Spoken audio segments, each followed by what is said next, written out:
బంధమంటూ ఎరుగని బాటసారికి అనుబంధమై వచ్చింది ఒక దేవత.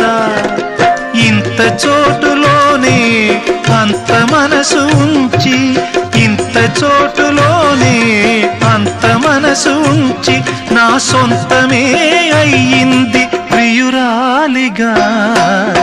ముద్దబంతి నవ్వులో మూగ బాసలు, మూసి ఉన్న రెప్పలపై ప్రేమ లేఖలు. ముద్దబంతి నవ్వులో మూగ బాసలు.